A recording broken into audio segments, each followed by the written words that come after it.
vous appelez comment? Eh bien, je m'appelle Maxi Librati, de nom de famille Librati, mon prénom Maxi, mais mon prénom hébraïque Mardoché. Et vous êtes né où et quand? Je suis né le 5 février 1925 à Lyon, dans le 2e arrondissement. Et votre famille était installée à Lyon depuis longtemps? Alors, l'histoire de ma famille, elle est simple. C'est la guerre de 14-18. Mon père est d'origine du Maroc. Et à cette époque-là, on a besoin d'ouvriers en France, et mon père vient travailler dans les usines de produits chimiques qui sont tout près de Lyon, qui est Saint-Fond, dans la banlieue de Lyon. Mon père vient comme travailleur, c'est un simple ouvrier, balayeur dans une usine, et maman arrive, indépendamment de mon père, avant que ce soit moi, qu'il se marie, avec ses 3 frères. À Saint-Fond, toujours à Saint-Fond, et maman et ses 3 frères installent un petit bistrot pour ouvriers, pour leur manger le potage, pour manger. Et c'est là que mon papa rencontre maman, et ils se marient en 1924. Une fois marié, bon, je suis l'aîné. Alors je suis l'aîné d'une famille de 16 frères et sœurs. 16 frères et sœurs. Nous sommes 16 frères et sœurs. Je suis l'aîné des 16, et bien réparti parce qu'il y a 8 garçons et 8 filles. C'était bien fait, je crois que c'était un beau travail. Alors, comment c'était la vie à Saint-Fond avant la guerre? Bien, la vie à Saint-Fond avant la guerre, il y avait une vie communautaire. C'était la banlieue de Lyon. Un papa qui travaille dans une usine qui s'appelle la Compagnie du Gaz, et qui se bat, qui travaille pour pouvoir élever ses enfants. Il a son petit jardin qu'il jardine pour avoir un peu plus de pommes de terre, pour avoir un peu plus de légumes. Il travaille du matin au soir et il nous a merveilleusement bien élevés, une éducation exceptionnelle et rare. Vous aviez une éducation religieuse? Non, nous n'avions aucune éducation religieuse, mais nous faisions le Shabbat, on faisait les jours de fête, les jours principaux. Mais nous n'étions pas, on n'avait pas d'école spécialement religieuse où aller. Et vos parents n'étaient pas des militants, n'étaient pas des... Non, ils se sentaient juifs, simplement, bien dans leur peau, dans une communauté. Ils vivaient une vie normale avec nos amis arabes, avec nos amis chrétiens, sans aucune difficulté. Et quand est-ce que vous avez commencé à sentir des premières mesures de discrimination, des premières mesures de tension? Alors, je parle des années 39, 40, 41, 42, 43. On n'a jamais ressenti. Bon, on n'avait pas le temps de lire les journaux. Il n'y avait pas de télévision à l'époque. Il y avait quelques radios qu'on n'avait pas le temps d'écouter. Mais jusqu'à mon arrestation, j'avais jamais entendu parler de déportation, d'arrestation, de quoi que ce soit. Et la vie à Lyon se passait normalement? Normalement, une vie normale. Et vous étiez à l'école? Alors, moi, j'étais à l'école. Je suis allé à l'école jusqu'au certificat d'études. Et à partir du certificat d'études, j'ai fait une année de cours complémentaires. Et on se retrouve ici en 1940. Et j'ai un de mes amis qui me dit, écoute, Maxi, je viens de trouver du travail. Je vais travailler chez Berlier, à Lyon, à Vénissieux. Ah bon? Ah oui, j'ai trouvé un job. Ce garçon, il a 15 ans. Je lui dis, écoute, tu me dis, tu devrais venir. Ah, je lui dis, écoute, moi, venir, ça va m'être difficile. Il faut que je demande la permission à mon père. Je peux pas aller ça comme ça. Et quand je suis allé demander la permission à mon père, il m'a dit, mon fils, t'as passé ton certificat d'études, tu veux travailler? Va travailler. Et c'est comme ça que j'ai commencé à travailler chez Berlier en tant que soudeur. Alors, je connaissais à fond la soudure à l'arc, la soudure à l'étain, la soudure à l'autogène. Enfin, toutes les soudures, mais j'avais appris un métier ici dans cette usine. Et tout se passait normalement, tout se passait bien. Tout se passait normalement, tout allait très bien.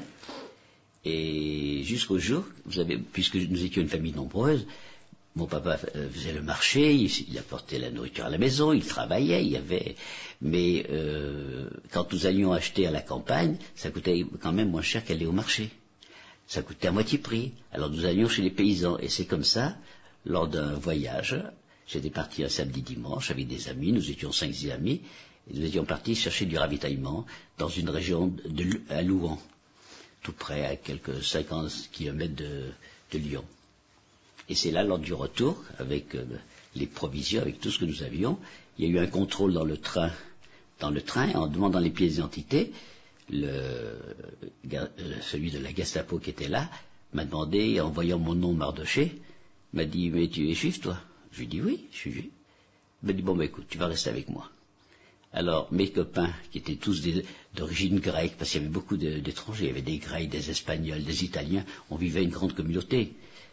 Et à ce moment-là, bon, les autres ne sont pas, et ils ont appris à mes parents que je venais d'être arrêté. Donc, avant juillet 43, une vie à peu près normale. Une vie normale. Malgré la guerre. Malgré la guerre, une vie normale, sans, si vous voulez, mon père était illettré, il ne savait pas lire, maman non plus. Il n'y avait pas de journaux qui arrivent à la maison pour lire. Il n'y avait qu'une radio pour écouter. C'était tout. C'est tout ce que nous avions à la maison. Et comme c'était quand même une banlieue, Saint-Fond, c'est quand même à 10 kilomètres de Lyon, on est déjà à la province. Donc, quand vous êtes arrêté en juillet 43, ça vous tombe dessus. On m'arrête et on m'emmène dans une prison à Lyon qui s'appelle le Fort Montluc. Et je reste au Fort Montluc en attendant de m'expédier à Drancy. Et là, vos parents étaient au courant, savaient que vous aviez été arrêté? Mes parents ont su que j'étais arrêté, mais ne savent pas où je suis. Et comme ils se rendent pas compte de la situation et de ce qui se passe dans les communautés, mes parents écrivent au maréchal Pétain en lui disant, écoutez, je suis une grande famille, on a arrêté mes enfants, je vous demande de le libérer. On n'a jamais eu de réponse. Il n'y a jamais eu de réponse, mais c'est vous dire. Oui, l'état presque de naïveté. Voilà, absolument. Oui. Que mon père écrive au maréchal Pétain pour demander ma libération en disant, parce qu'il ne savait pas, mes parents ne savaient même pas où j'étais. Ils savaient que j'étais arrêté, mais où étais-je? Ils ne savaient pas qu'il y avait le Fort Montluc ou quoi. Jusqu'au jour où j'ai voulu les informer. Alors pour les informer, que je vous explique en 2 mots, je me trouvais dans le Fort Montluc, et nous étions dans une baraque, que des juifs là-dedans, et tous les matins, on faisait la ronde pour aller faire la toilette, et en même temps pour nous détendre. Toujours on les cesse à droite et à gauche avec la mitraillette, et on avait notre petite demi-heure là. Et à l'époque, jeune, j'adorais lancer les pierres, faire des ricochets sur le bord du Rhône, puisque le Rhône passe à côté. J'adorais faire des ricochets et lancer la pierre. J'étais fier de les lancer aussi loin. Et une idée m'était venue, j'ai dit, la seule chose que je vais faire, je vais leur envoyer un message. Puisque derrière le Fort Montluc, il y a juste le tramway qui passe tous les matins vers 8-9 heures, il y a les gens qui vont travailler. Et je me suis dit, la meilleure des choses, c'est de se passer le message. Mais comment? Alors j'ai pris une pierre, et pendant quelques jours, j'ai taillé les 4 angles de la pierre, j'ai taillé, j'ai mis une ficelle, et j'ai écrit une lettre. Et j'ai écrit une lettre en disant à mes parents qu'ils ne s'inquiètent pas, que je suis au Fort Montluc, que tout va bien, et qu'ils ne s'inquiètent pas pour moi.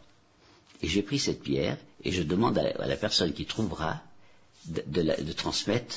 Quelle chance que j'ai eue, parce que ils auraient pu aller directement chez mes parents les prendre. C'était peut-être l'occasion pour les Allemands de le faire.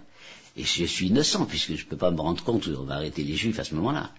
Et j'écris dessus, prière de transmettre cette lettre à mes parents. Et le matin, on sort, et on tourne en rond. Et il y avait bien des guérites, là, avec les sellets, puis on les surveille autour, mais j'attends que le ASS tourne le dos, et à ce moment-là, je prends la pierre, et je la jette par-dessus le mur. Mais le mur du Fort Montluc, et il y a un espace de 6 mètres. Alors il y a un petit mur et un grand mur. Et la pierre tombe sur le grand mur, elle retombe entre les deux.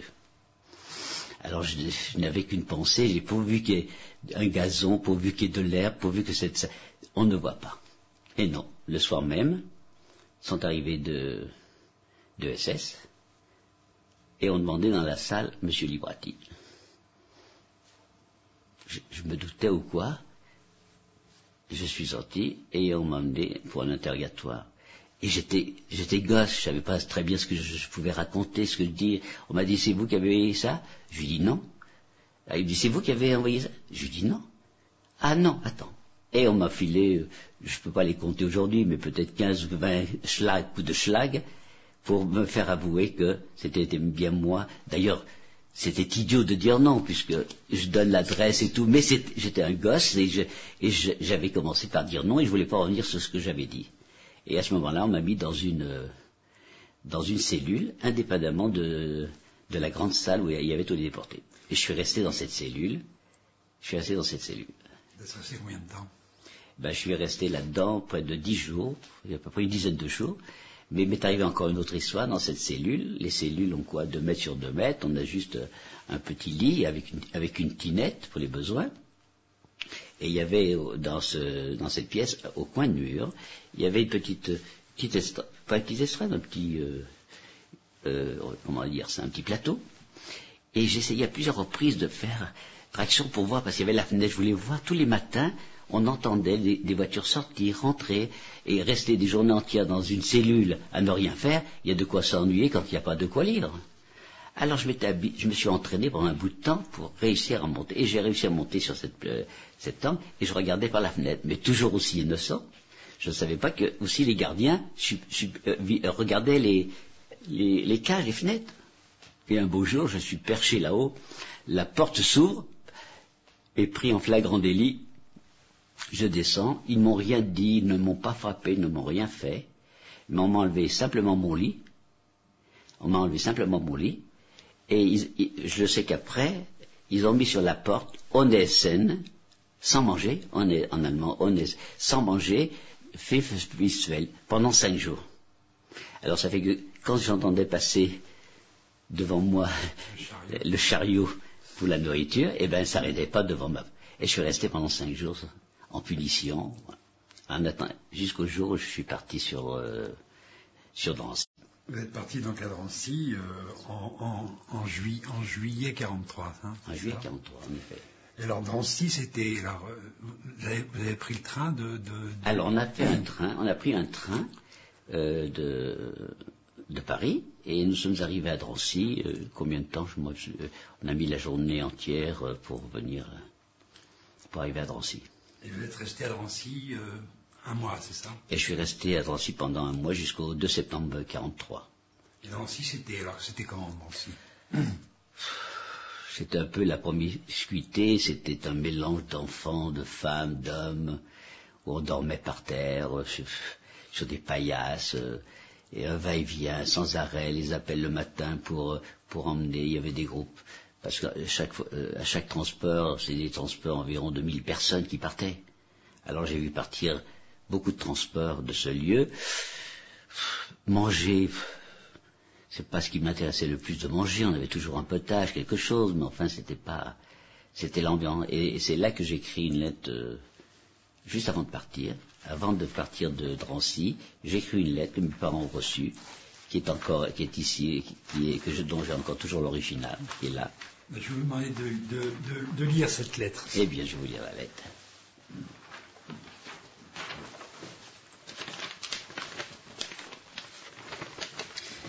Alors, je date la lettre de Paris, puisque nous sommes à Drancy, le 31 août 1943, puisque nous allons partir le 2 septembre. Et voici la lettre. Chers parents, chers frères et sœurs, je vous écris cette lettre pour vous donner de mes nouvelles. Nous avons tous été convoqués pour être déportés quelque part en France ou à la frontière allemande. Nous sommes 3 camarades qui ne nous séparons pas. Nous avons un très bon moral. Surtout, ne vous faites pas de mauvais sang pour moi, chers parents, car vous pouvez, je vous assure, avoir confiance en votre fils Mardoche. Je travaillerai, puisque j'en suis capable. Vous n'avez pas à vous inquiéter sur mon sort, car, comme vous le savez, nous mangeons très bien et nous avons été habillés complètement. Je vois Françoise, Sarah, Sol, Marinette et Marcel ainsi partent avec moi. Elles ont versé quelques larmes, mais avec moi, je leur remonte le moral. Je vous écris cette lettre en vitesse, car je n'ai guère le temps. Nous avons un très très bon moral, et malgré ce départ, nous sommes joyeux, tous les 3, puisque nous tous vous savons en sécurité. On dit que les voyages forment la jeunesse. Alors, ne vous faites pas de mauvais sang. N'importe où nous allons, nous serons traités comme il faut, si nous avons la volonté de travailler. Vous, chers frères et sœurs, je pense à vous, et je remercie Dieu de vous savoir près de mon père et ma chère maman. Ne vous laissez pas abattre.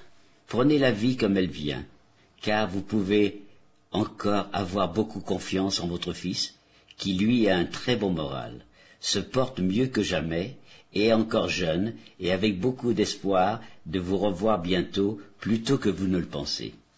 Maman chérie, je comprends ta peine, car avec celle de papa.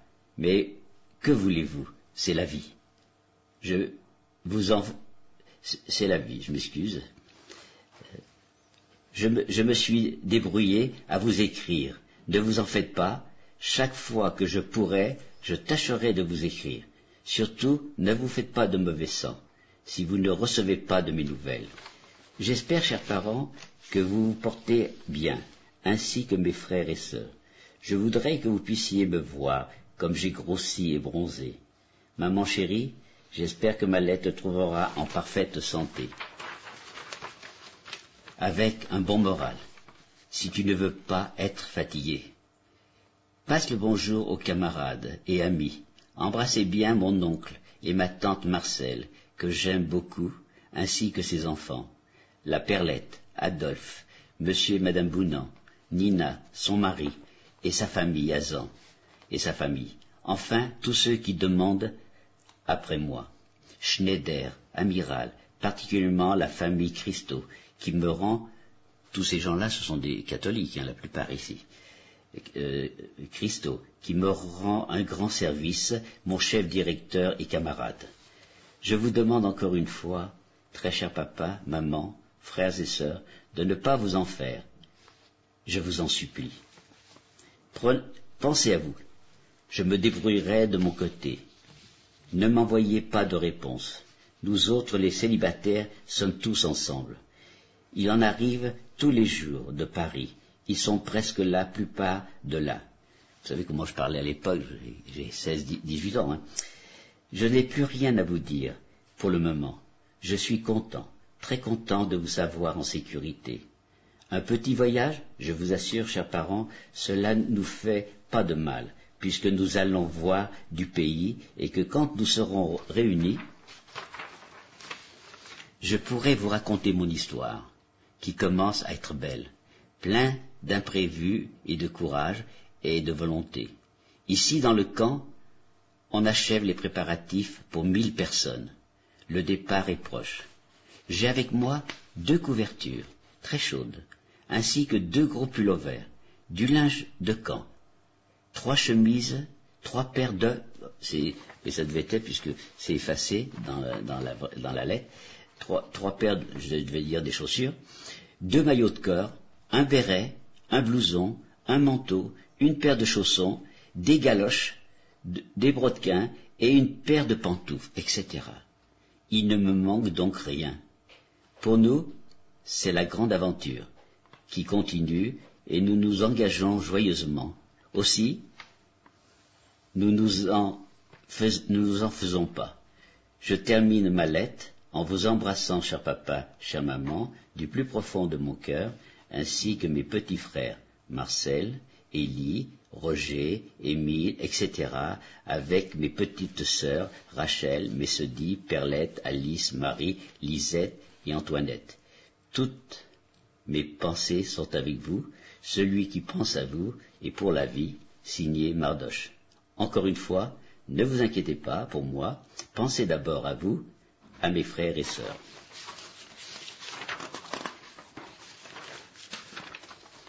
Maintenant que je suis endurci, je suis un homme, vous pouvez me croire. Je prends la vie du bon côté. Je vous embrasse encore tous, de gros baisers à toi, cher papa, ainsi qu'à toi, maman, chérie, que Mallette te trouvera en bonne santé et avec une grande confiance en l'avenir, et en ton fils, chéri. Gros baisers à tous les enfants, et Alors là, il manquait quelque chose. Et bon, et à bientôt. Je termine en disant la Marcelle, la Marinette, la Françoise, la Sol, la Zara adressent de bons baisers à leur famille. Ayez tous beaucoup d'espoir. Signé Mardoche. Alors les noms que je viens de dire, les derniers, c'est les prénoms de ceux qui étaient avec moi, de ces jeunes filles qui ont été déportées en même temps que moi et qui ne sont pas revenues. Vous avez retrouvé des jeunes filles que vous connaissiez? Non. Vous ne les connaissiez pas avant? Ah si, oui, ce sont des jeunes filles que j'ai connues qui faisaient partie de la communauté, mais elles ne sont pas revenues, aucune n'est revenue des camps, aucune. Si, aujourd'hui, mais à la sortie des camps, je sais pas, de notre transport, on était une vingtaine, c'est tout. Aujourd'hui, on se retrouve 2. Je ne sais pas s'il y a un troisième, je n'ai pas de traces ou quoi, mais aujourd'hui, j'ai avec moi un des survivants de mon transport, que je pense que beaucoup de gens connaissent, qui est Pierre Chiliot. Vous avez entendu parler des pianos Chiliot, qui sont dans les générations, je crois, en ce moment, à 160 ans de génération de piano. Et qui était, lui, avec son père, et à l'époque, lui, n'avait que 12-13 ans. Son père ne l'a jamais quitté. Lui n'a jamais quitté son père. Ce sont les seuls qui sont revenus du camp que j'ai bien connu. Et je crois qu'aujourd'hui, avec M. Chiliot et Maxime Bratti, nous sommes les 2 survivants de ce transport. Voilà. Vos parents ont reçu cette lettre. Oui. Alors eux, il n'aurait rien arrivé. Comment ça s'est passé pour eux? Eh bien, comment ça s'est passé pour eux?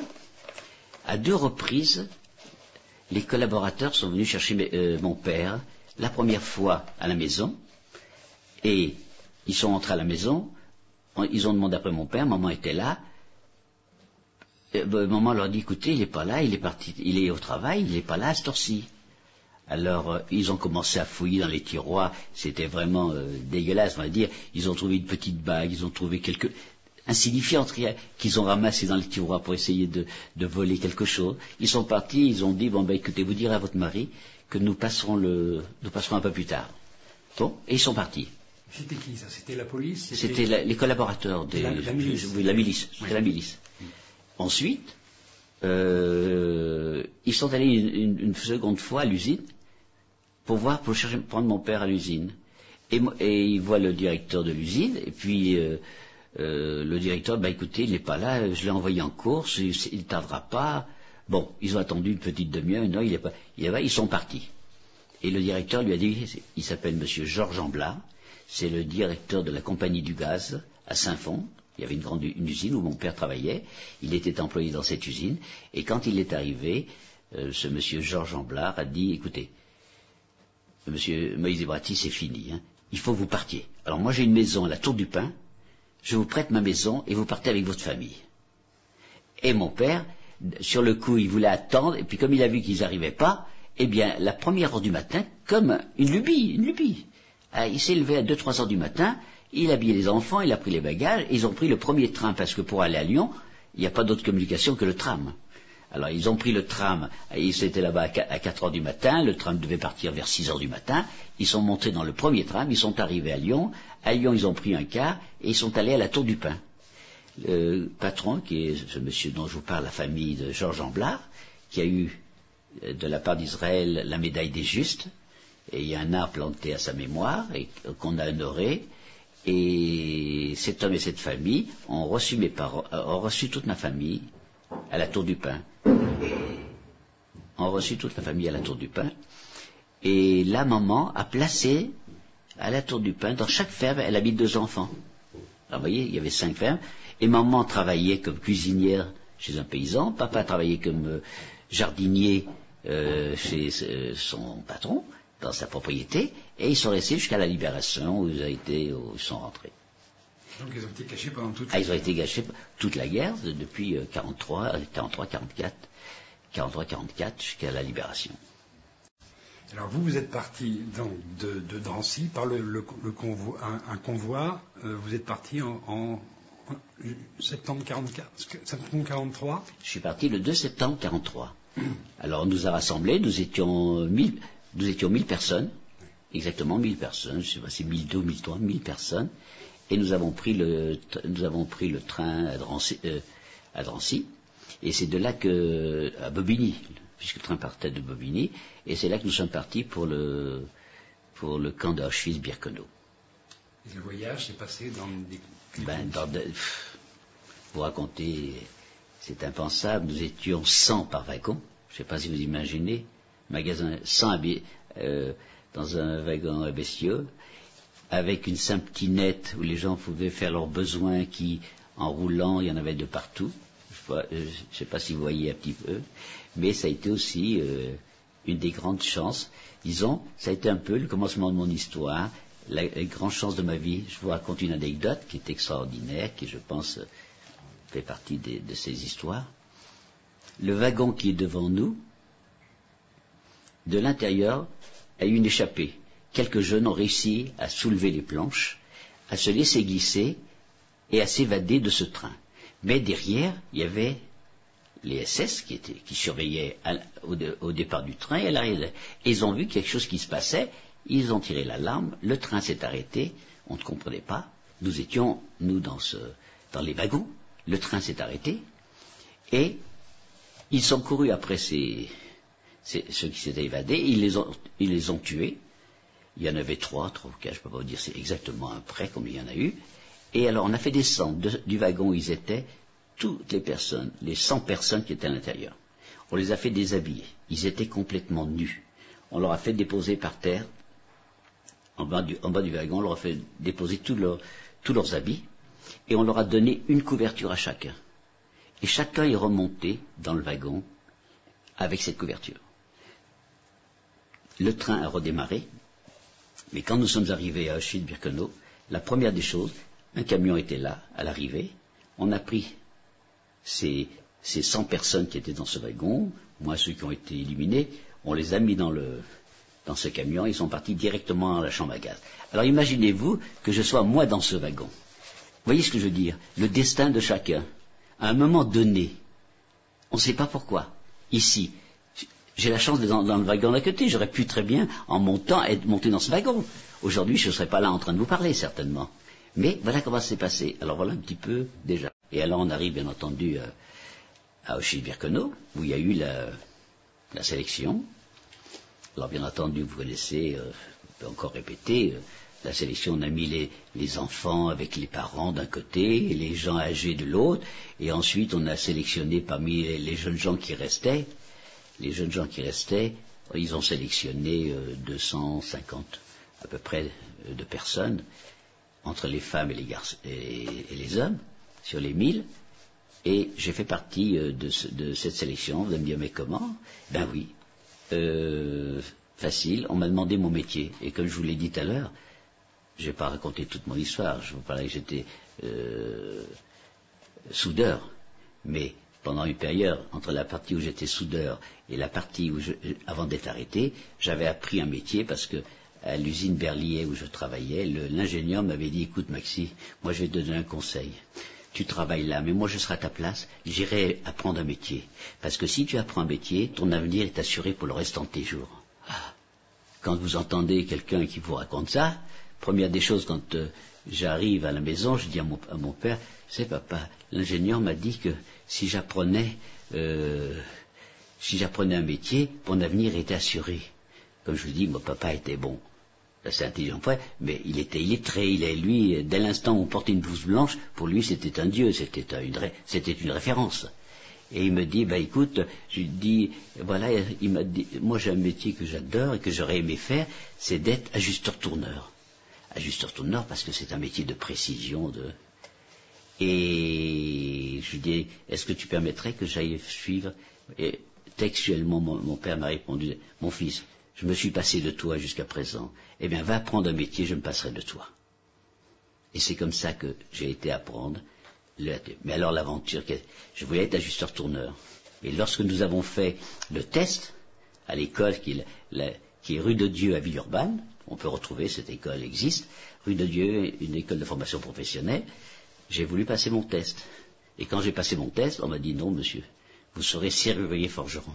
Ah, serrurier forgeron, mais je me mets à pleurer, mais je ne veux pas être serrurier, je veux être ajusteur-tourneur. Et le professeur me dit, mais non, ce sera ça ou rien, ou alors ça sera ça ou rien. Je suis rentré à la maison, mon père me voit pleurer, il me dit, qu'est-ce qui se passe? Pourquoi tu pleures? Qu'est-ce qui se passe?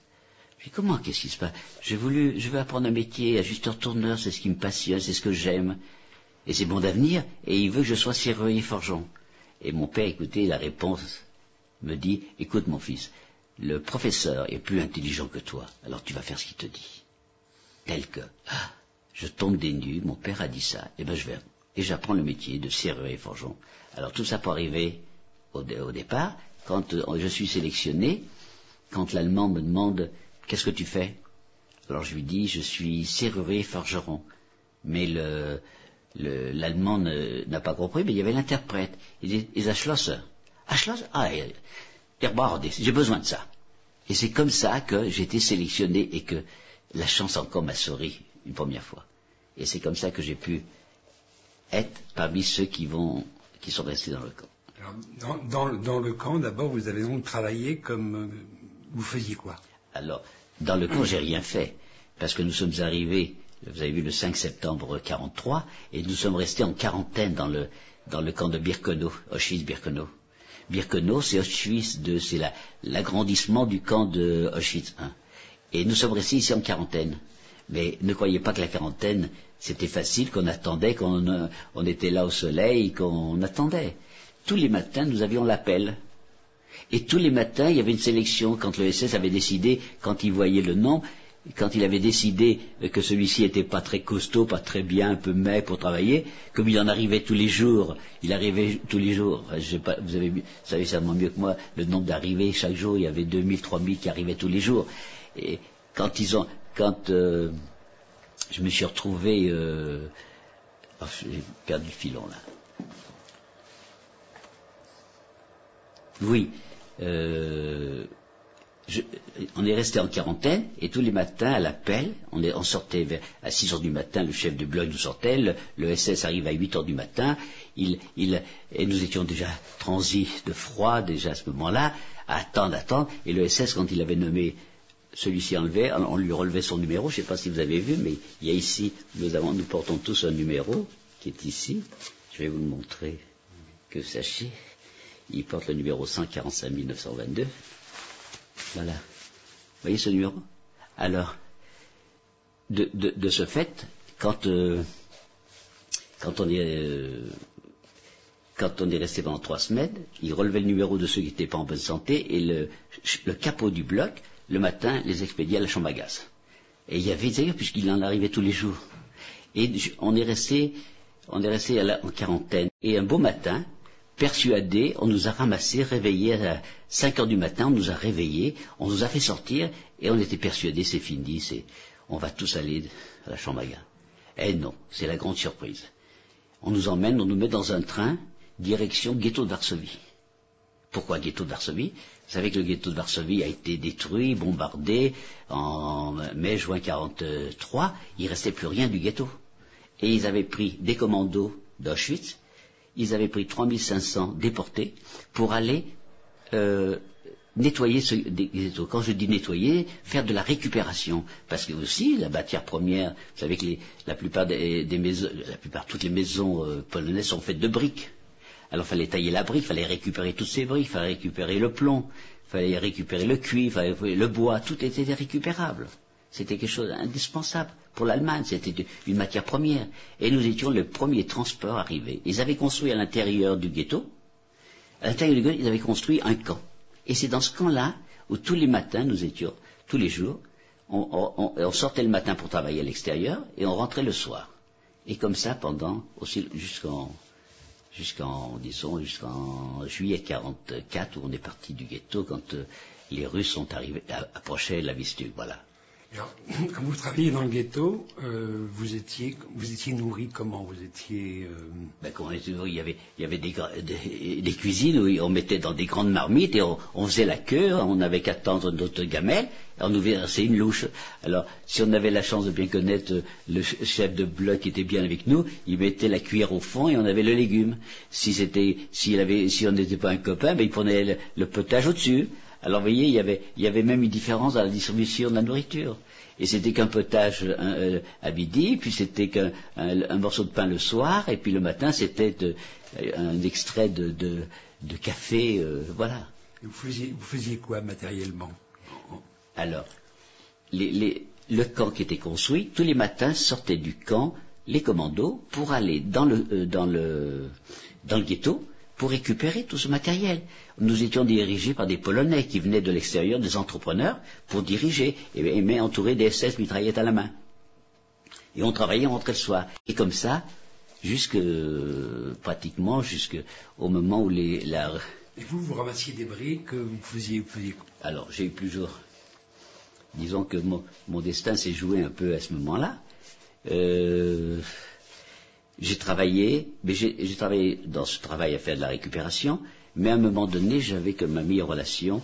Vous savez que dans les camps, il y avait quand même le respect du numéro. Celui qui avait le numéro 27 000, qui était le premier transport de France. Je citerai simplement un nom, un ami qui s'appelle Maurice Serrouillat, qui était parmi les premiers transports de France. Bon, avait sympathisé avec moi, il m'a dit, écoute, tu vas venir travailler avec moi. Mais travailler quoi? J'ai travaillé dans ce qu'on appelle le TOD commando, le commando des morts, pour brûler les morts. Parce que vous savez que dans le ghetto, il n'y avait pas de crématoire. Qu'est-ce qu'il fallait faire des cadavres? Il fallait qu'ils disparaissent, il fallait pas qu'ils restent ici. Alors, on a pris, tous les matins, dans un grand chariot, vous avez dû voir dans les images ces chariots, on mettait tout ce qui était mort dans la nuit, parce que les gens étaient morts de maladies, de typhus, de diarrhée, de fièvre, ils étaient morts. Et tous les matins, le chef du bloc prenait tous ces morts et les mettait dans une baraque. Et nous récupérions dans la baraque tous ces morts qu'on mettait dans une... Et on sortait du camp pour les brûler à l'extérieur. Alors, pour les brûler à l'extérieur, comment? On prenait du bois, on mettait une couche de bois par terre, on mettait une couche de cadavres, on remettait encore une petite couche de bois, encore une couche de cadavres, comme ça, assez montée. Ensuite, on jetait et on versait de l'essence. On avait de l'essence, on versait de l'essence autour, et on y mettait le feu. Et on laissait brûler, et c'est comme ça qu'on brûlait les cadavres. Oui, mais ça n'a pas duré. Parce que les Allemands se sont rendus compte que ça coûtait très cher. L'essence, le bois, toute la paille, tout ça, ça coûtait trop cher. Et à la fin, ils ont décidé qu'on les enterrerait et on les met. C'est pour ça qu'aujourd'hui, après, on a eu beaucoup de preuves qu'on a retrouvé ces cadavres, ces fossés. Et j'ai fait partie de ce commando. Et puis, une fois, je suis tombé malade, j'ai eu le typhus. D'ailleurs, vous voyez sur le programme, j'ai eu le typhus. J'avais 41, 42 de fièvre. Je suis rentré dans ce qu'on appelle la baraque hôpital, dans ce ghetto. Une baraque hôpital, je suis rentré là-dedans. Et puis je suis resté 3 jours de fièvre intense. Et puis quand ça a été un peu mieux, j'ai commencé à marcher dans ce couloir. Et mon destin a pris le bon chemin. C'est trouvé le chef du bloc. Vous savez que le chef du bloc là-bas, on avait aussi dans les camps, pas uniquement des juifs, mais il y avait ce qu'on appelle les homosexuels, qui avaient le triangle rose. Et ce monsieur qui était le responsable de cette baraque de malades, me voit dans le couloir, il dit, viens ici toi. Alors je vais à lui, il me dit, voilà, j'ai ma chambre, tu vas me la nettoyer. Alors, je vais dans sa chambre, puisque je marchais dans ce couloir, je faisais les quelques pas, je vais dans cette petite, qui faisait, je crois, de 3 mètres sur 2 mètres 50 ou 3 mètres, et je rentre là-dedans, et puis, c'est pas que je veuille me vanter ou quoi, je vous ai dit, je suis quand même l'aîné d'une famille de 16 frères et sœurs. Je sais laver, je sais repasser, je sais faire un lit, je sais frotter le parquet, je sais laver ma vaisselle. Alors de ce fait, je suis rentré là-dedans et j'ai commencé à frotter le parquet. Je lui ai fait un lit au carré impeccable. Je lui ai fait ça. Enfin, pendant 2 heures, il n'était pas entré dans sa chambre. Et moi, au bout de 2 heures, j'avais pratiquement terminé, mis au propre le tout. Et il est rentré. Et il est surpris de voir cette propreté. Et il me dit en allemand, Ziad Gemardas, c'est toi qui as fait ça? Alors, je savais plus, vous savez, fallait dire oui ou non. Je fais oui, comme ça. Et il me dit, ben, Sie bleib dir. Maintenant, tu vas rester ici. Et ça a été la chance, ma grande chance. C'était depuis février 43 jusqu'au mois de juillet 43. Où j'avais par rapport aux autres, j'étais on va dire, le Sturmedienst, l'aide de camp de cet homosexuel qui était là, prisonnier, et je suis resté dans la baraque, et j'avais à manger, je ne veux pas dire à profusion, mais au lieu d'avoir un bol de soupe, j'en avais 3, 4. Au lieu d'avoir un morceau de pain, j'avais 2, 3 morceaux de pain. Vous voyez, j'ai pas manqué. Et si vous voulez, et en plus de ça, j'étais protégé dans une baraque où je pouvais dormir, pas loin. Et c'est un peu ce qui m'a sauvé, qui m'a donné un deuxième brosseur pour. Vous avez guéri des typhus aussi. Oui. Et à ce moment-là, le ghetto a été abandonné par les Allemands. Eh ben, il était abandonné par les Allemands, puisque les Russes arrivaient, ils étaient pas loin de la Vistule, et qu'il fallait éliminer d'abord tous ceux qui ne pouvaient pas marcher, et on a gardé sur la route que ceux qui étaient valides et qui pouvaient faire la route. Et vous êtes parti à pied? On est parti à pied. Nous avons fait Varsovie-Kovno.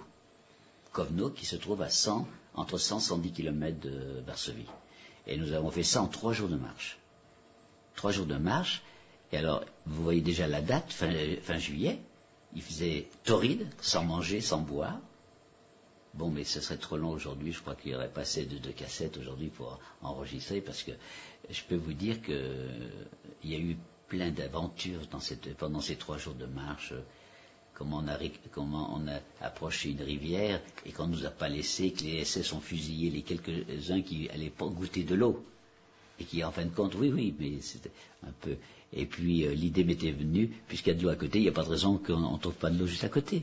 Et de ce fait, on avait creusé un trou à quelques mètres sur 1,50 m, près de 1,50 m de profondeur, pour avoir de l'eau qui suintait, pour pouvoir avoir un peu d'eau. Mais enfin, ça, tout le monde a raconté cette aventure. C'est combien sur ces routes? Eh bien, nous, on est partis 205... attendez, du camp, j'ai pas le chiffre exact, vous savez, je sais qu'on est parti avec, j'ose pas dire n'importe quel chiffre, hein, mais certainement entre 800 à 1000 personnes, et puis à partir de là, beaucoup sont restés sur la route, n'ont pas pu marcher, ont été éliminés, et il a fallu faire les 300 kilomètres pour arriver à trouver un train qui nous attendait pour nous emmener dans le camp de Dachau. Vous êtes parti à Dachau à ce moment-là. Nous sommes partis de Varsovie. L'intention des Allemands, c'est d'aller rejoindre le train qui n'arrivait que la ville de Kovno, à Kovno, pour rejoindre la ville de Kovno, ce qui vous dit qu'il faisait quand même 3 jours de marche à 100 km, parce que le train ne partait que de là-bas. Alors on a rejoint ce train, et c'est ici qu'on nous a mis dans des wagons, mais alors pas des wagons fermés, dans des wagons plein air. On nous a mis là-dedans et nous sommes allés directement dans le camp de Dachau. Et nous sommes arrivés au camp de Dachau, où on nous a gardés. Mais vous savez que le camp de Dachau n'est pas un camp d'extermination, c'est un camp d'internement. Et nous sommes restés là une 8aine de jours dans ce camp. Et c'est à partir de là qu'on nous a dispatchés tout autour de Dachau. Il y a plein de camps. Les camps s'appelaient Kaufring. Alors le camp de Kaufring, mais il y avait Kaufring 1, Kaufring 2, Kaufring 3, 4, il y avait 12 camps. À un près, c'était environ 12 camps autour de Dachau. Et vous étiez dans lequel? Et moi j'étais dans le camp numéro 4. Et ce qui s'est passé dans le camp numéro 4, c'est qu'on partait travailler à l'extérieur pendant quelque temps, et à un certain moment, les Allemands ont décidé que ce camp deviendrait le Krankenlager, le camp des malades. Parce que tous ceux qui étaient plus ou moins malades ou handicapés dans les autres camps, on les amenait, et c'était devenu pratiquement le camp des malades. Alors, ça s'appelle Kaufring 4, et ce Kaufring 4 est devenu le Krankenlager, le camp des malades. Et je suis resté, puisque j'étais arrivé en premier, je suis resté là-dedans. Mais comme je n'étais pas malade, on était à garder les malades, on n'avait rien à faire, on était là à ne rien faire. À ne rien faire, mais à ne pas être nourri non plus. Juste la casserole de soupe, et puis le morceau de pain de tous les soirs, et l'eau, la flotte, le café du matin, c'est tout. Et soigner les malades, ça consistait à quoi? À attendre qu'ils meurent? Attendre qu'ils meurent, de les retourner, les aider à se lever, c'était ça. Et c'est vraiment... J'ai eu cette chance que vraiment ce camp a été transformé dans cet esprit, dans le camp de malades, ce qui m'a permis de survivre. Je pense que si j'aurais été dans un autre camp, je n'aurais pas résisté peut-être à tous les travaux, à tout ce qui se passait. Il y avait des maladies, il y avait du typhus dans ces camps. Il y a du typhus. Le typhus est plus. Je vais vous dire, on arrachait puisque j'ai eu l'occasion de brûler tous ces morts quand j'étais. La plupart des cadavres qu'on retrouvait au bout de quelques jours avaient sous les bras des poignées de poux. C'est pas un pouls de poux, c'est des poignées tellement il y en avait. Vous les laissiez quelques jours, ils étaient remplis. Malgré qu'on nous malgré qu'on nous rasait, malgré qu'on avait, ça venait du typhus. Et c'est là que beaucoup, disons, la plupart sont morts du typhus là-bas. Et ça a duré ça jusqu'en 45. Alors ça a duré jusqu'en 45. C'est en avril 45, le 25 avril 45, où alors les Allemands ont décidé de liquider les camps, de terminer des camps. Et moi qui étais dans ce camp, ils ont liquidé, j'ai dû vous montrer une photo un peu de ce camp, comment ils en ont fait. Ils l'ont arrosé d'essence et ils ont brûlé tous les cadavres. Et nous étions peut-être 200 à sortir de ce camp. Et nous avons fait la marche. Et on a fait la marche Kaufring jusqu'à Allach, le camp de Allach, qui se trouve à 2 jours de marche. C'était le 25 avril 45. Je ne sais pas la raison pour laquelle les Allemands ont décidé de regrouper le peu de déportés qui n'étaient pas malades, qui pouvaient marcher, de les réunir dans ce camp-là. Et nous sommes arrivés dans ce camp de Allach, où nous sommes restés, et où on a été libérés le 30 avril 45. Mais là aussi, et là aussi, un grand événement, une histoire à raconter, parce que elle a marqué, elle a marqué le souvenir d'un très grand ami, un de mes grands amis. Vous allez voir, c'est rare. Nous étions dans le camp, c'était après le 25, puisque nous avons été libérés le 31, c'est-à-dire le 30, 3 jours avant, on va dire le 27. Nous sommes 3 amis. L'un s'appelle Gaston Matuzanski, qui est parmi les premiers numéros, qui portait le numéro 38 000. Alors les Français ont commencé dans le numéro 27 000, moi je suis à 145 000, vous avez mon numéro 145 922, alors je suis déjà d'une autre génération, arrivé plus tard, et avec cet ami, on est en train de se promener dans le camp à Tournai, c'était le soir, et mon ami, je sais pas, un regard par terre, qu'est-ce qu'il trouve? Et c'est vrai, ça existe, on peut le retrouver, trouve un billet de $100. Vous imaginez dans un camp de déportation, trouvé par terre dans un billet de $100. Et mon ami Robert, il s'appelle Robert, et puis il dit tiens prenez, il dit non, je dis écoute voilà, avec ce billet, la première des choses, puisqu'on sentait quand même, on sentait que la libération n'était pas loin et ceci, et qu'on entendait des éclats d'obus, et il dit avec ce billet de $100, on prend la première voiture et on rentre en France tout de suite. Alors, mon ami Gaston lui dit, tu gardes, c'est Robert, un grand garçon qui faisait 1m80, c'était pas bien d'être grand, parce que plus tu étais petit, moins tu évitais tes coups, c'était aussi. Et il garde le billet, et nous sommes tous les 3, et on est contents, on va être libérés, on va bientôt partir, il n'y a aucun problème. Et à un moment, on entend des éclats d'obus. Alors on se cache, et on se cache dans la cuisine, puisqu'il y avait une cuisine derrière on se cache. Alors moi je suis sur la gauche, j'ai mon ami Robert au milieu et mon Gaston est à la droite, et donne un éclat d'obus, et il reçoit un éclat d'obus en plein dans l'estomac. Le sang coule, en 2 minutes il était mort. Que faire? Il a les $100 sur lui. Et comme il nous parlait beaucoup de sa femme, il ne parlait que de ça, de sa femme. Sa femme travaillait au laboratoire de Joliot-Curie ici à Paris. Elle était à la recherche. Et il nous parlait que sa femme lui faisait la cuisine, qu'elle était extraordinaire, qu'il n'avait jamais vu de femme aussi formidable. Il ne parlait que d'elle. Et on s'était juré avec mon ami, eh bien, puisque on a ces $100, la première des choses en rentrant à l'hôtel Lutetia en France, ce serait de lui remettre. Alors, nous avons enterré, dans l'heure qui suit, dans le camp de Allach, nous avons enterré notre ami Robert. Et voyez le destin. Pourquoi pas mon ami? Pourquoi pas moi? Non mais, je ne sais pas, est-ce que vous voyez? Vous imaginez? Un éclat, pourquoi lui, pourquoi? Et pourquoi pas moi et pourquoi pas l'autre? Parce que le destin était là. Et quand nous avons été libérés et qu'on est rentré à l'hôtel Lutetia, la première des choses qu'on a eu à faire, c'est faire recherche le bulletin, le numéro de téléphone, adresse, et on a pris rendez-vous avec sa femme. Elle habite rue des Petits Carreaux, dans la rue des Petits Carreaux, dans une rue parallèle, dans le 5e arrondissement. Je ne sais pas si vous connaissez. Alors, la première des choses, en sortant de l'hôtel, nous sommes allés, on a pris rendez-vous avec elle. Elle nous a très bien reçus.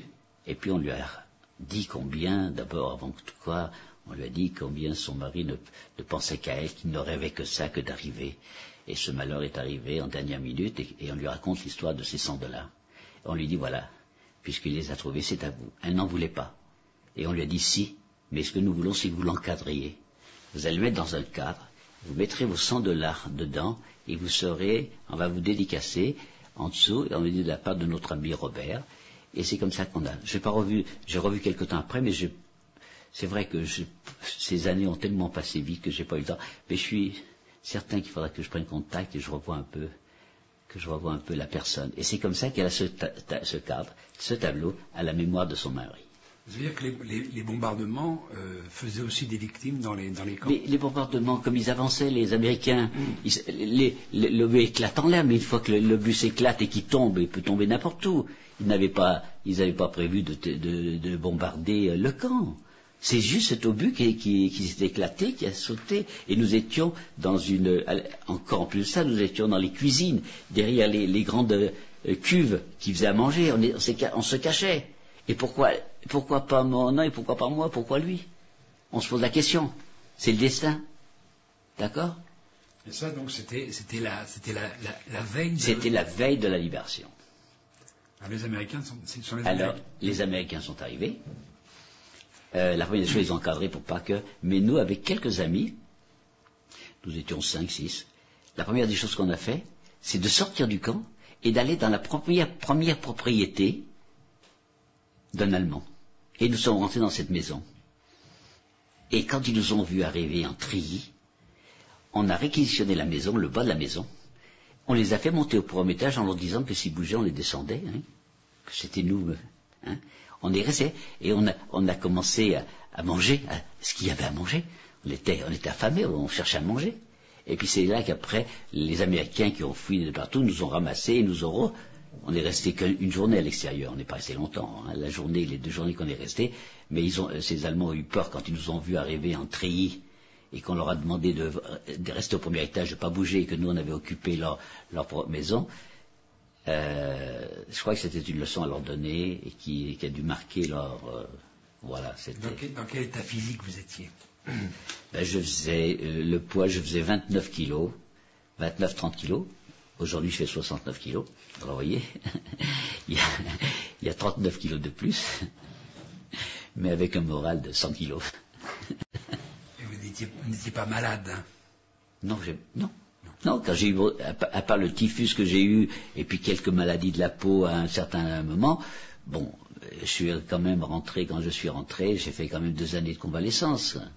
En 1945, on nous a envoyés à Aix-les-Bains, dans des maisons de repos, on est resté 1 an, 2 ans de repos avant et on a repris la vie que dans les années 48. Donc les Américains vous ont libéré donc le 30 avril, et là vous avez comment ça s'est passé? Vous êtes rentré en France, vous avez pris la Croix-Rouge a organisé la rentrée. Nous étions là-dedans. Après, bien sûr, on nous a donné les pièces d'identité, on a demandé. Ensuite, on nous a tous amenés à l'hôtel Lutetia. Vous savez que l'hôtel Lutetia, c'était la commandature allemande avant que nous arrivions.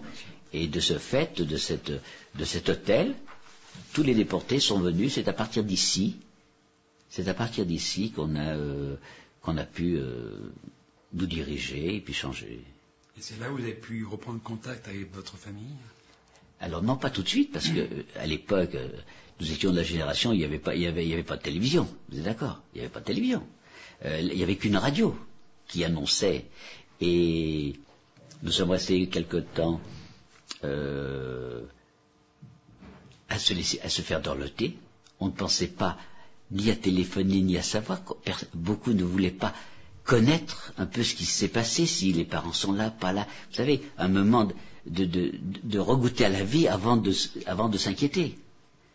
Et au bout de 15 jours, il était temps de rentrer chez soi. Après qu'on nous ait donné un peu d'argent, après qu'on nous ait donné des vêtements, des chaussures, qu'on nous ait habillés, on a commencé à goûter dans cet hôtel Lutetia.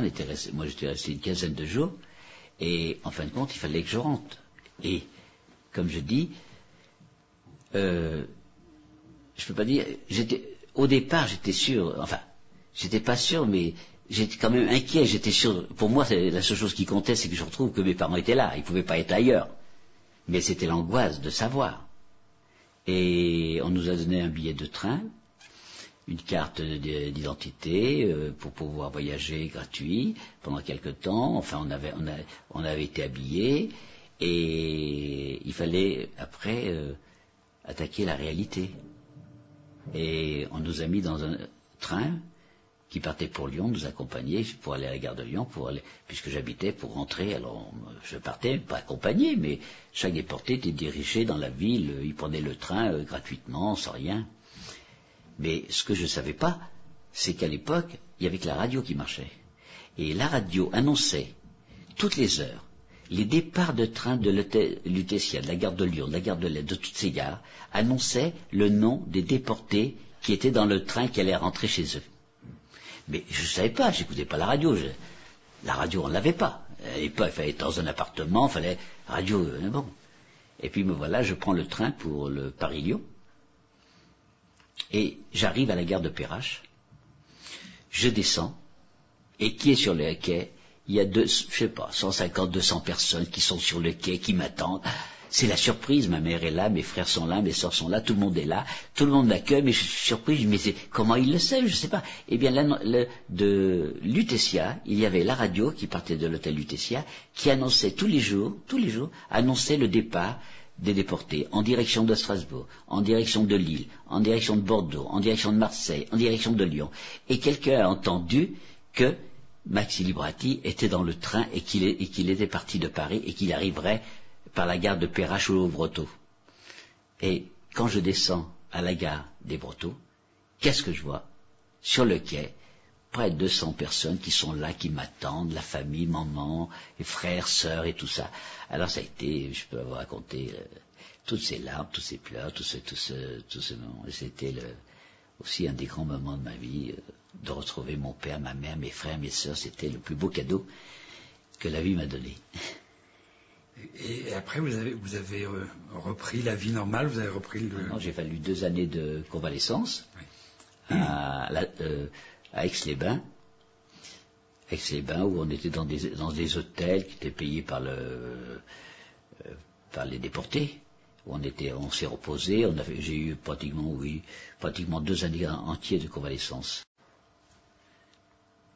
Et vous avez repris le travail après, ou est-ce que vous avez continué à être serrurier? Si je dois vous raconter, alors on va continuer, si vous écoutez l'histoire, vous verrez après.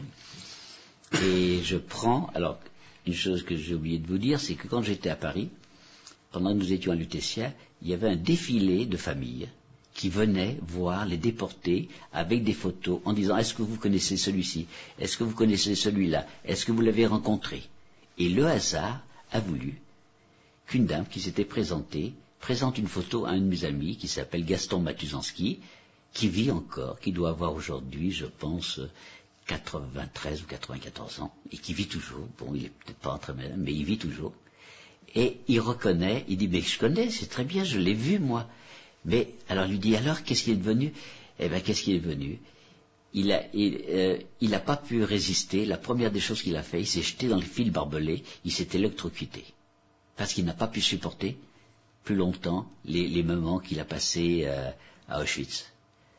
Alors cette dame qui a trouvé qu'il y avait un témoin, nous propose d'aller manger chez elle, nous inviter le soir. C'est-à-dire l'hôtel Lutetia, et des étrangers nous invitent, et on s'engage à aller dîner.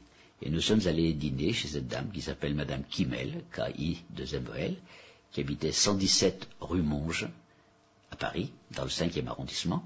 Alors pas loin déjà de la personne de mon ami Robert qui habitait là-bas, à la rue Mouffetard, c'était pas loin. Enfin bref, je suis ici on va chez elle, et puis bon, On a terminé, bien accueilli, et à un moment, cette dame a joué mon destin pratiquement. C'est elle qui, si je suis là un peu là, c'est un peu, je le dois un peu à cette femme. Un jour, nous étions là, elle me dit, écoutez, j'aurais bien aimé être votre marraine de guerre. Marraine de guerre? Vous savez que c'était à la mode, ça, parrain, marin, on vous adoptait symboliquement pour qu'on puisse écrire, envoyer quelques mots. Je lui dis, écoutez, ça fait grand plaisir, bien sûr. Et quand je suis rentré de Lyon et que j'étais en convalescence, il n'y avait pas un mois où j'envoyais pas une petite carte de la part de votre filleule de guerre, de gros bisous, enfin, une certaine sympathie qui s'exerçait dans l'écriture. Jusqu'au jour où, à Lyon, à Saint-Fond, exactement où je suis, je reçois une lettre de cette dame qui s'appelle Madame Kimmel, qui m'écrit une lettre en me disant, écoute Maxi, si tu fais rien à Lyon, moi je te fais une proposition. Tu viens à Paris, je t'apprends un métier, et puis tu vois, et après tu pourras faire ce que tu veux. Et moi je t'apprendrai un métier. Alors quand je reçois cette lettre et que je montre à ma mère, inutile de vous dire dans quel état était ma mère, qui pendant 2 ans ne m'avait pas vu, et qui au bout de 2 ans après va quitter, et je dis textuellement, maman, qu'est-ce que tu veux de ton fils? Tu veux que je reste un serrurier forgeron? Tu veux que demain, si je rencontre une jeune fille ou quoi, je peux même pas porter une chemise blanche qui sera crasseuse, j'aurai les ongles pleins de suie, le nez plein de suie, les oreilles, tu vois devant et c'est ça que tu penses? C'est ça que tu veux de ton fils? Je lui dis non, moi si j'ai la chance, je veux apprendre, voir autre chose. Et c'est comme ça, après des pleurs de maman, je lui ai promis que tous les 15 jours, pas toutes les semaines, mais tous les 15 jours, je ferai le voyage Paris-Lyon pour venir la voir. Je resterai en contact avec elle, parce que d'abord, on ne payait pas le train, on avait des tarifs spéciaux, on entend pendant les premières années de notre... Non, et je suis venu ici à Paris. Et j'ai appris... Elle est venue, j'ai travaillé dans le textile, dans le textile. Le tissu, la vente de tissu en gros et la vente au tissu. Et alors, à une parenthèse, j'ai commencé avec une personnalité aujourd'hui qui s'appelle Régine. Vous avez entendu parler de Régine? Alors Régine, elle avait à l'époque 16 ans. C'est la sœur de Maurice Biederman. Je ne sais pas si vous le savez, c'est la sœur de Maurice Biederman. Et cette jeune fille travaille à la boutique comme vendeuse textile, tissio-mètre. Elle travaille, elle est là. Et moi, je suis dans le gros, je travaille dans le gros. Et on a une amitié, on sympathise. Et puis, bon, les années font que... Je suis resté pendant quelques années, pendant 2 ans à travailler dans le textile, jusqu'en 50-52. Et puis un beau jour, un de mes amis me dit, écoute Maxi, voilà, je te fais une proposition. Tu travailles ici, mais comme tu peux prendre 2 heures de ton temps, moi je te propose, je vais te donner des échantillons pour te faire faire de la représentation au textile. Et comme la boutique était située, si je ne sais pas si c'est bien Paris, la rue Réaumur et la rue des Petits Carreaux. Le magasin qui fait l'angle, le magasin qui vient, c'était une boutique de textile. Et Régine travaillait là, et moi j'ai travaillé au 2e étage dans le tissu en gros. Et on avait des relations amicales. Et j'ai travaillé pendant quelques années. J'ai perdu mon parrain adoptif. Il restait plus que ma marraine, qui avait 2 enfants.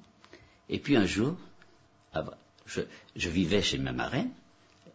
Puisqu'elle avait perdu son mari, je lui servais de chauffeur, je l'accompagnais, elle était un peu ma mère adoptive. Et je l'accompagnais, on allait au travail tous les matins, tous les soirs. Et un beau jour, cet ami me fait une proposition, un ami voisin me dit, écoute, moi, si tu veux me vendre, tu veux pas faire un peu de représentation pour moi? Mais je lui dis quand? Je lui dis, je peux te le faire, mais qu'entre midi et 2 heures, parce que moi je travaille, et je peux pas abandonner cette marraine, c'est pas possible. Mais par contre, je veux bien faire ça. Alors, je prends cette collection et puis je commence à travailler. Et puis je me fais un petit peu d'argent, je gagne un petit peu d'argent, mais je m'absentais que de midi à 2 heures. Et ça durait comme ça pendant à peu près 1 an. C'est bien simple. Moi j'ai un frère qui a travaillé chez Renault. Et comme il avait le droit à une réduction pour achat de voiture, j'ai dit, tu vas m'acheter une voiture. Et j'ai acheté une petite 4 chevaux. Je ne sais pas si vous vous rappelez de cette voiture, la 4 chevaux. Et j'ai acheté un prix ridicule à l'époque, mais au moins, ça me donnait déjà un plus d'avoir une petite voiture, une 4 chevaux ici à Paris. Et j'ai continué à travailler, et un beau jour, et c'est là que mon destin se décide, le fils arrive entre midi et 2 heures, et il ne me voit pas dans la boutique. J'arrive avec un peu de retard, c'était 2h30, j'avais un client qui m'avait un peu retardé, et je rentre, et lui il est à la caisse comme ça, et il fait « Tu as vu à quelle heure tu arrives ?» Oui, je lui dis que je suis désolé, mais j'ai un client qui m'a retardé, j'ai pas pu. Et il me dit textuellement, sans rien me demander, il me dit « C'est à prendre ou à laisser, tu restes ici ou tu t'en vas ?» Un ultimatum comme ça, devant sa mère. Je lui dis, ben écoute, j'ai bien réfléchi, je m'en vais, mais je ne partirai pas tant que j'ai pas retrouvé un remplaçant, qui me remplace. Dans 15 jours, dans 3 semaines, mais je pars. Parce que si tu crois que mon avenir est ici, d'être ici dans une boutique de détail, c'est pas ça mon avenir. Mais je ne laisserai pas tomber ta mère, mais je trouverai la personne adéquate pour me remplacer. Et j'ai trouvé, après un stage de quelque temps, un garçon qui s'appelle Albert, et qui a pris mon poste. Et à ce moment-là, je quand même resté en relation, mais j'avais un job, je travaillais comme représentant. Et j'ai commencé à travailler comme représentant. Dans le métier, j'ai fait connaissance dans le prêt-à-porter d'une famille qui était dans le prêt-à-porter. Moi, j'ai appris la mode, j'ai appris comme styliste, modéliste à l'Horte pendant quelque temps. J'ai suivi pendant 1 année des cours. Et ensuite, dans les années, quelques années après, j'ai monté ma propre affaire et je ne savais pas quel nom donner. Mais quand j'ai travaillé dans une boutique qui s'appelait Eddy, E-D-Y, et tous les clients qui rentraient me disaient « Bonjour Eddy ». Mais je m'appelle pas Eddy, je m'appelle Maxi. « Bonjour Eddy ». Et lorsque j'ai ouvert mon entreprise, j'ai ouvert le jour de mon anniversaire, le 5 février 1963. J'ouvrais dans le Sentier, rue d'Aboukir, la première boutique Maxi Librati. J'ai ouvert cette affaire, j'ai commencé, et bien entendu, il me fallait... j'ai engagé mes frères et sœurs. Alors j'avais 3 frères, 2 sœurs avec moi. On a commencé à travailler, à faire de la création, enfin, pas raconter le haut détail, et j'ai développé cette affaire Maxi Librati les premières années. Et alors, je ne sais pas si vous allez vous en souvenir, mais en 1965, j'ouvre une boutique qui révolutionne Saint-Germain-des-Prés, qui s'appelle La Gaminerie. Je ne sais pas si vous avez connu La Gaminerie, qui était une boutique, une des premières boutiques à Paris qui était en nocturne et qui travaillait jusqu'à minuit. J'ai ouvert à Saint-Germain-des-Prés. D'ailleurs, si vous consultez le Larousse illustré, vous verrez La Gaminerie, boutique contemporaine, avec la photo de la boutique, avec et voilà, et je démarre. Je démarre ici, et aussi paradoxal ça vous paraître, quelques années après, on est en 65, vers les années 66-67, on a la chance de lancer Paco Rabanne. Oui, Maxi Librati a lancé Paco Rabanne. Le Paco Rabanne que vous connaissez. Comment? Très facile.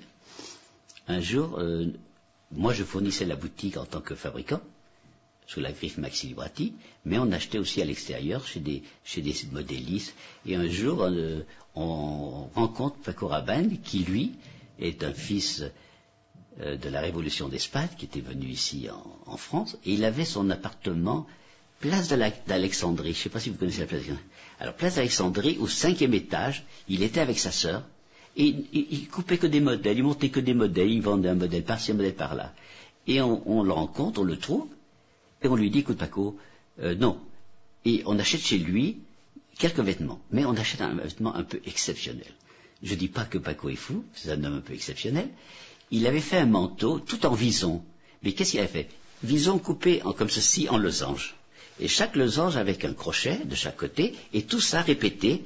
Alors ça faisait très moi, c'était le premier manteau en vison, coupé en morceaux comme ça, avec ses clous, et qui était habillé. Et ce manteau est exposé en pleine vitrine disons de la Gaminerie. Et puis le destin fait que un monsieur passe devant. Il voit ça, il rentre à l'intérieur de la boutique, il me dit, c'est vous qui faites ça? Alors je n'avais pas lui dire non. Je lui dis, oui, c'est nous, on a nos stylistes, Et il commence à regarder nos produits, et il voit que les produits, ça a l'air de lui plaire, que c'est nouveau, qu'il y a quelque chose. Et puis il nous dit, voilà, je vous fais une proposition. Qui est ce monsieur? C'est Neiman Marcus de Dallas. Je ne sais pas si vous savez ce que c'est Neiman Marcus. C'est les Galeries Lafayette en 10 fois. Ce Neiman Marcus habite Dallas, le plus grand magasin, et un des plus grands. Et lui-même, le grand patron qui était certainement, pas pour venir acheter, mais qui était de passage à Paris, passe devant cette vitrine et voit et il tombe fou amoureux de ça, il dit il y a quelque chose, il y a une révolution ici. Qu'est-ce qu'on fait? Il nous dit textuellement, voilà, je vous donne un budget pour venir, alors qui c'est que vous avez? Alors, on a 2 stylistes, Paco Rabanne et Michel Gillet. Mon partenaire Léo Berger et Maxime Brati. Nous sommes 4. Eh bien écoutez, je vous fais un budget, les 4, vous venez, vous préparez une 40aine de modèles, et je voudrais que vous fassiez un défilé dans mes magasins à Dallas. Et nous voilà partis. On va chez Paco, on lui dit, tu sais Paco, on a trouvé quelqu'un qui est intéressé par nos collections et par ta collection. Est-ce que tu viendrais? Il dit, bien sûr, moi je vais avec vous. Alors, on monte dans l'avion, et je me rappellerai toujours. Ça, c'est comme si c'était hier. Je suis à côté de Paco Rabanne, et on bavarde, puis on parlait de futur, de développement. Et il me dit, tu sais Maxime, moi un jour, je ferai un parfum. Il faudra que ça sente la merde, et tu verras, je vais faire une révolution. Je ne sais pas si vous voyez, et ça, je vous donne ma parole d'honneur, je ne dirai pas ça, même de Paco Rabanne ou quoi que ce soit. Il m'a dit textuellement dans l'avion, et tu verras, ça va faire. Et on est parti, on a présenté la collection à Dallas, on est resté 4-5 jours à peu près, l'aller, retour et ça. Ils nous ont fait, on a fait un défilé, un très beau défilé. On n'a pas la prétention d'être les hauts couturiers, mais on avait fait un beau défilé, ils avaient été très contents. Neiman Marcus avait une très belle propriété dans les environs de Dallas. Ils avaient organisé un cocktail avec 500-600 personnes. On avait fait ce cocktail et on est rentré. Et après, bon, bien sûr, la presse, les journaux ont parlé de la gaminerie, de Paco Rabanne, de ceci. C'est comme ça qu'on a. Et alors, j'estime que ce premier voyage lui a porté chance et que j'étais un peu avec mon ami le départ de Paco Rabanne. Vous avez fondé une famille aussi. Oui, j'ai une famille, bien sûr. Garçons et filles, j'ai 3 petits-enfants. Une petite fille qui a 22 ans, un petit-fils de 19 ans. Ma petite fille, elle s'est orientée dans tout ce qui est dans l'art, et mon petit-fils veut être ingénieur informaticien, enfin bref, à 19 ans. Quand est-ce que vous avez commencé à vouloir parler de ce qui vous était arrivé? Oh là là, il a fallu attendre longtemps, très longtemps. Une des raisons, c'est parce que au départ, quand on est arrivé et qu'on racontait ça, personne ne voulait le croire. Personne ne nous croyait. Ça a été pendant une fois 1 an, 2 ans, 3 ans. Au bout, on était fatigués. On a dit, allez hop, on n'en parle plus. On va penser à nous. On va penser à notre vie. On va faire notre vie. Et c'est comme ça qu'on a occulté pendant des années, parce que ça servait à quoi on avait besoin de créer une famille, on avait besoin de vivre, on avait besoin de se réaliser. Et c'est comme ça que... Pensez que personne vous entendait, personne ne vous comprenait, personne ne voulait croire. Personne ne voulait croire. Il n'y avait pas encore les images de ces camps, il n'y avait pas encore ceci, il n'y avait pas encore... Il a fallu attendre combien? 40 ans, 50 ans, 60 ans avant qu'on puisse connaître exactement et qu'on veuille bien en parler. Moi, je me rappelle que quand je racontais ça, les quelques premières années, personne ne voulait me croire. Mais qu'est-ce que tu me racontes, des millions qu'on brûle dans les chambres à gaz? Mais tu voyais, il a fallu des années avant qu'on nous croie. Et pour vous, ça a commencé quand? Quand est-ce que vous avez décidé finalement de dire, je vais en parler? Il y a quand même une trentaine d'années, oui. Je m'intéresse beaucoup ici à Yad Vashem en Israël sur les projets, sur ceci, sur la mémoire. Je travaille avec le CDJC où je fais pratiquement 5-6 voyages par an, uniquement en décembre, janvier, février. C'est les seules périodes que j'aime, quand je dis j'aime, parce qu'on ressent davantage et l'histoire, elle marque plus qu'au mois de juillet, sous le soleil et avec les oiseaux et les fleurs, les pâquerettes. C'est différent, ça n'a rien à voir. Et la première fois que vous êtes retourné, qu'est-ce que ça vous a fait? Je ne pourrais pas me rappeler exactement ce que ça m'a fait, mais je n'ai en moi aucune, comment dire, je sens aucune souffrance, vous voyez ce que je veux dire? C'est terrible ce que je vais dire, mais j'ai l'impression d'avoir rêvé toute cette histoire, vous voyez ce que je veux dire? Comme je disais tout à l'heure, si j'avais eu un bras de moins, des jambes de moins, ou je serais venu, d'accord, ou que j'aurais perdu toute ma famille. Vous imaginez que rentrer et retrouver toute sa famille? Mais je veux dire, je suis peut-être le cas unique, je dis pas l'unique, mais rare d'avoir eu la chance de retrouver. Alors ma vie a repris le dessus une fois qu'on n'a pas voulu. J'ai pensé qu'il y a une chose, c'est à travailler et à vivre et créer moi ma propre famille. Mais en parler, témoigner maintenant, ça, pour vous, ça représente quoi? Pour moi, aujourd'hui, ça représente un devoir de mémoire.